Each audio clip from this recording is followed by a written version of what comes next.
leen ziar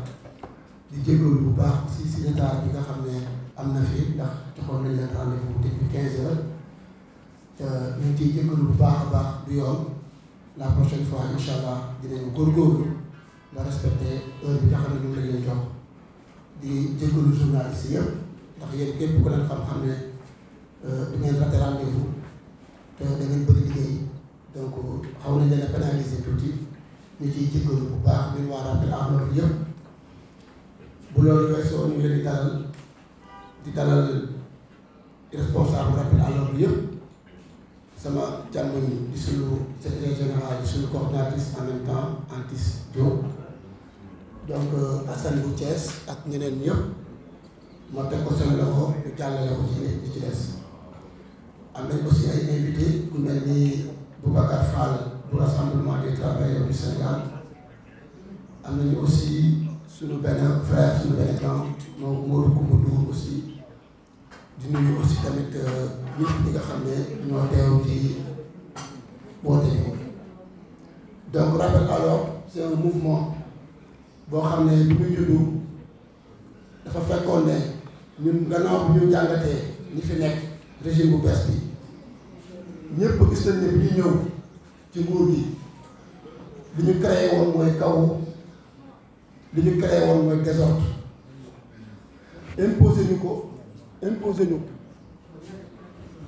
imposé ñu désordre ak kaw bi pour mën a jël réew mi mu métti woon lool ci Sénégal yàqu-yàqu yu bari famille yi déchiré wu ànd yu bëri yàqu suñuy institution ñu affaiblir leen suñuy kilifa dina ñu tuutal leen jaxase leen ak seeni ndongo ba daanaka sax ndongo yi sax commencé di leen doyalal ba di leen teg loo xam ne waruñu leen ko teg ndax ay yenn façon discours yi nga xam ne amoon na fi donc rappel à l'ordre nag bi mu ñëwee dañ ne rappel bu njëkk bi mooy dañ leen di fàttali digge yi ñu diggoon avant ñu jël réew mi parce que bi ñu ñëwee ba tey ñëpp seetlu nañ ne dañuy fàttelu moo tax ñu leen di rappeler ci lépp loo xam ne waxoon nañ ne bu ñëwee dinañ ko def te commencé buñ ko sax dañu ko def bi ci topp mooy désordre bi fi amoon ñëpp dafa duggoon à tous les niveaux fépp amoon désordre léegi nag ñun Sénégal boobu bugguñu ko Sénégal bi ñu bëgg mooy Sénégal bi nga xam ne bu ordonné la mooy Sénégal bi nga xam ne ñuy respecté ses institutions mooy Sénégal bi nga xam ne ku ci nekk nga fexe ba xam ne sa place ci société bi nga doog fa nga fees ko dell jamono foofu la toll àdduna foofu la toll bëgg nguur warul tax nga manipuler sa askan bëgg nguur warul tax nga nekk ci populisme bëgg nguur aussi warul tax ngay fen sa askan mu ngi nii tey bu ñu ko jëlee ak léegi mënatoo def dara parce que yow jël ko rek moo lay intéressé woon waaye li waroon a tax mbiri dox nekkoo ci woon léegi nag rappel à l'ordre ñun suñu mission bari na lu ñu bëgg a def bari na suñu taxawaay bari na nekkuñu nag un mouvement politique nekkuñu ci ginnaaw benn parti politique te benn parti politique aussi nekkul suñu ginnaaw waaye ñu dañoo bëgg a taxawu askan bi nekk seen wet lépp lu ñu am lu ñuy jooy ñu jooyal leen ko bu jaree taxaw ñu taxaw bu jaree plainte bi dem defee ay plainte bu jaree woo presse bi ñu woo presse bi waaye askan bi moo ñu tax a suñu mission bu njëkk mooy dinañu fexe ba déconstruire lépp loo xam ne ay mensonges la yoo xam ne utiliser nañu ko pour manipuler askan bi rappel à l'ordre dina ci taxawaay bu dëgër gëj parce que jarul ñuy yàkkamti pour man jarul yàkkamti jarul xët-xët jarul daw nañu jël suñu temps parce que manipulation yi ak yàqu-yàqu yi àgg na niveau boo xam ne bu ñu taxawul taxawaay bu dëgër rek dëgg bi du mës a feeñ askan bi lu leen di yee du yomb waaye nag alhamdulilah on a vu que askan baa ngi yeewu bu baax a baax te ñu ngi comprendre bu baax a baax donc taxawaay boobu rek la ñu war a taxaw fexe ba déconstruire tout ce qui est mensonge tout ce qui est manipulation fexe ba populisme bi nga xam ne moo ñu dugal ci lañ nekk ba tey mënatuñu am dara ci ñi nga xam ne ñooy les partenaires populisme bi ñu utiliser ba tey les partenaires tey Sénégal mënatul am dara si ñoom ba tey ñu ngi mel ni Sénégal dañ ko embargo dañoo dugal ci benn dañoo dugal ci benn carton bàyyi bi foofu amande nañu ba mënatuñu jëflante ak àdduna mënatuñu wax ak kenn muy situation bu metti boo xam ne Sénégal yëpp a koy dund. loolu yëpp li ko waral mooy koo xam ne yow mosoo jëflante ak moom koo xam ne mosoo liggéey ak moom koo xam ne xamoo lu muy liggéeyee amoo benn expérience gouvernementale amuloo carnet d'adresse amoo dara waaye lu ñëw sa xel rek nga wax nga saaga partenaires yi saaga ñëpp tout le monde tey nga xolu yaakaar si ñooñu tamit takk sa biir Sénégal di ci souffrir pour man loolu war nañ ko combattre te ki nga xam ne moom mooy source bi ñëpp xam nañ ko ne ñëpp taxaw pour que mu pousse au moins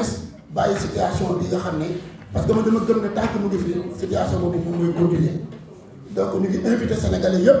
ñu ñëw adhéré ci mouvement ci collectif rappel à l'ordre di invité aussi yeneen mouvement yoo xam ne tamit bëgg nañu ñëw nekk ay alliés ñu ñëw ñu ànd ñu taxawu Sénégalais donc ñu ngi jégalu bu baax ci kàddu yi xaw na dugg di leen masawaat encore une fois di leen wax ne réew mi jamono bi situation bi ñuy dund ñëpp xam nañ ne metti na torop à tous les niveaux.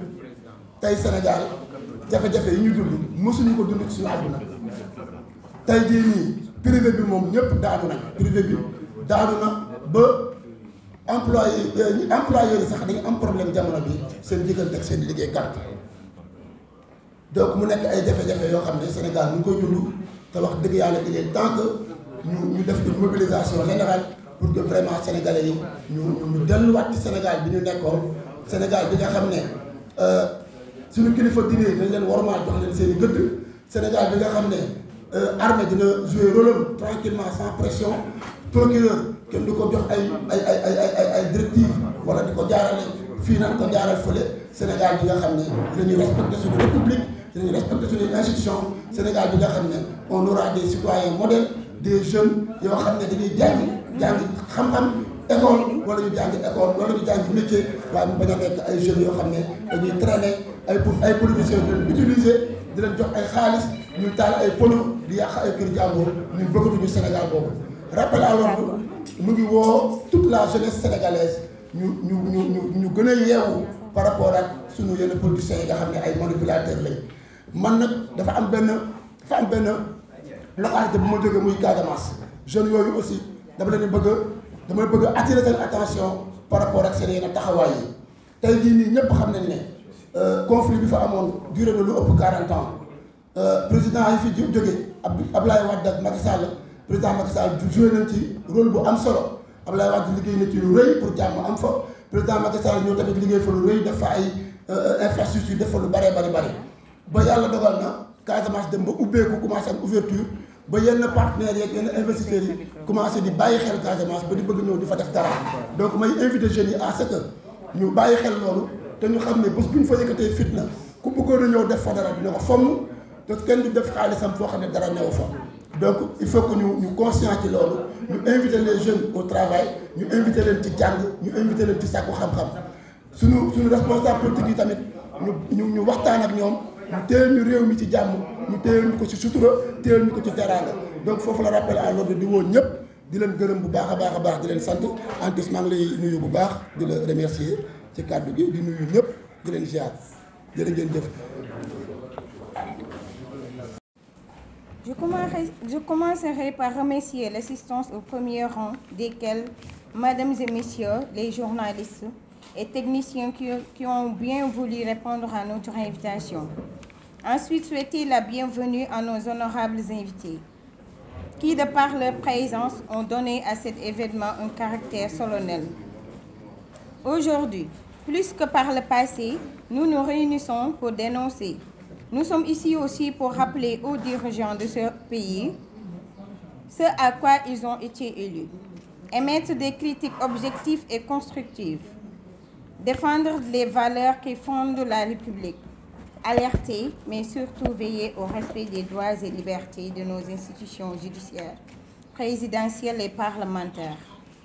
Aucune autre autorité, même le Premier ministre, ne doit s'aventurer à les discréditer ou désacraliser. C'est tout le sens et la raison d'être du collectif Rappel à l'ordre. Ceci étant dit, je voudrais enchaîner sur ce Sénégal qui traverse une période charnière, un moment où les promesses de justice, de dignité et de prospérité doivent cesser d'être des slogans et devenir des réalités vécues par nos citoyens. La cherté de la vie, le quotidien est devenu un combat. Nos familles n'en peuvent plus. Chaque jour, le prix du riz, de l'huile, du pain, du sucre, du gaz domestique devient une humiliation silencieuse pour des millions de foyers. Le peuple souffre. Et lorsque le peuple souffre en silence, la République doit parler et agir. Nous disons stop à l'indifférence. Nous appelons à des mesures claires, urgentes, humaines, pour soulager les ménages et restaurer la confiance. La fiscalité qui étouffe le pays. Un État ne doit pas tendre la main pour prélever, puis tourner le dos quand il s'agit de protéger. Nous refusons un système où les faibles payent et les puissants se faufilent. Nous demandons une réforme fiscale juste, transparente, équitable, parce qu'un pays ne peut se construire sur l'injustice fiscale, mais sur la contribution juste de chacun à l'effort national. En ce qui concerne la dignité du travailleur menacé, partout des hommes et des femmes sont licenciés sans raison. Les syndicalistes sont intimidés. Des familles se retrouvent du jour au lendemain dans la précarité. Nous affirmons ceci. La dignité du travailleur et la dignité de la nation est une nation qui abandonne ses travailleurs, se condamne elle-même. Les déguerpissements sans raison. La pauvreté n'est pas un crime. Déraciner des familles sans alternative. Démolir des boutiques, détruire des vies, ce n'est pas la modernisation, c'est de la déshumanisation. Nous appelons à une gouvernance urbaine qui planifie, qui dialogue, qui respecte. Parce que la modernité ne doit pas écraser l'humanité. Le sursaut moral, remettre le peuple au centre. Pendant que les citoyens se battent pour survivre, trop de responsabilités se battent pour exister médiatiquement. Le Sénégal n'a pas besoin de spectateurs, de spectacles politiques. Il a besoin de responsabilité, de sobriété et de résultats. Nous appelons à un réveil moral, un retour au sens de l'État, à la transparence et à la reddition des comptes. La jeunesse, une génération en suspens. Nous refusons de laisser une génération devenir étrangère à son propre pays. Notre jeunesse ne veut pas tendre la main, elle veut travailler, créer, bâtir, à condition qu'on lui en donne les moyens. Rappel à l'ordre exige une politique d'emploi sérieuse, innovante, inclusive, tournée vers l'économie réelle, la formation, l'entreprise, l'entrepreneuriat et l'avenir. Nous demandons aussi l'abrogation totale de la loi d'amnistie. Nous pleurons toujours nos morts, les 87 morts, dont Bounama Sagna à Bignona qui a été arraché de sa famille à 14 ans. Notre démarche n'est pas politique au sens partisan. Elle est républicaine, sociale, citoyenne. Elle n'est pas contre quelqu'un, elle est pour le Sénégal. Nous ne sommes pas venus pour créer la peur. Nous sommes venus rappeler l'espoir, rappeler les promesses des gouvernants, rappeler le devoir, rappeler aussi à l'ordre pour un Sénégal juste, pour un Sénégal plus humain, pour un Sénégal qui ne laisse personne derrière. Nous sommes là contre l'oubli et l'immunité. Merci beaucoup, Djeredjef, pour votre attention.